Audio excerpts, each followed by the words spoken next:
How do you explain a famine in a country where there's food? A couple of years ago I was in Ethiopia, reporting on the threat of famine, in the same place where BBC correspondent Michael Boer covered the biblical famine in 1985. Those famines, or so-called parched earth famines, sort of make sense. If food doesn't grow because, say, the rains have failed, then people starve. I was in Kenya in 2011, covering a parched earth famine there too. Catastrophe was compounded by war in both cases, conflict with separatist guerrillas in 1980s Ethiopia and with al-Shabaab Islamists more recently in Kenya, but the bottom line was food wasn't growing. This is different. Welcome to Yemen in 2017. The UN estimates 7 million people are facing famine in the Arab world's poorest nation, yet there's no parched earth. In the frontline city of Taiz, under siege from Houthi rebels for 2.5 years, a stroll around one of the local markets reveals abundance. Huge pomegranates and oranges, fresh garlic, bananas, courgettes and tangerines. There are supermarkets full of produce too, fresh meat, eggs, steaks and ribs. So how on earth can this country be starving? It makes no sense. I was shown around one of the markets in Taiz by a man I'd met the day before. Sami Abdulhadi, 55, saw our team filming outside one hospital.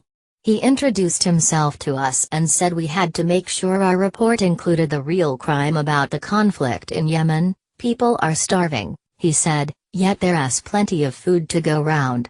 So we agreed to meet the next day. Look at these fruits, Sami told me, gesturing to a particularly healthy-looking pile of oranges.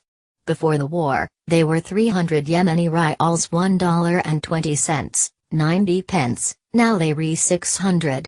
No one can afford the food here, he said, with a sigh of resignation and a shake of his head. Sami himself couldn't afford the food on display in front of him. A former insurance salesman, he'd been out of work since 2009 and relied on handouts from the World Food Program. Finding decent paying jobs, any job in Yemen, is pretty near impossible, in the middle of the war. As I was talking to Sami, a group of people began to cluster around us. A man in his 80s said he couldn't get the medicine he needed for his diabetes. Another man lamented the shortage of petrol and fuel. While one man said he hadn't been paid for weeks because of the war. Yemen is cursed by man. Its tragedy isn't a failure in nature, but a failure of politics. It's experiencing a political famine. Before the war 90% of Yemen's food was imported anyway. The prosperity of the nation, and its people, depended on fully functioning seaports, an uncluttered road network and open airspace. The current conflict means these three things are under strain.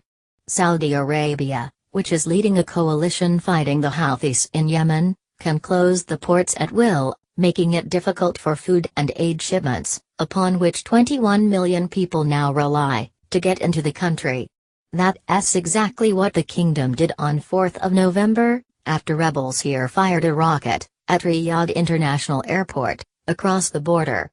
The aid agencies now fear that unless all the ports fully reopen soon, warehouse stocks will run out in the next few months. Yemen's road network is a mess.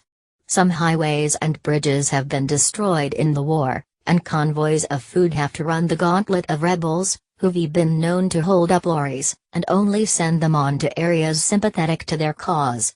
Lorry drivers also have to worry about routes that cross territory controlled by Al-Qaeda. All this is what makes Yemen's famine man-made and political. Sami Abdulhadi, like millions of Yemenis, just cannot quite understand how he got into this mess. He was educated at the University of Cairo. He has a degree in political science and he speaks good English. Living off handouts from the UN isn't what he expected in his life.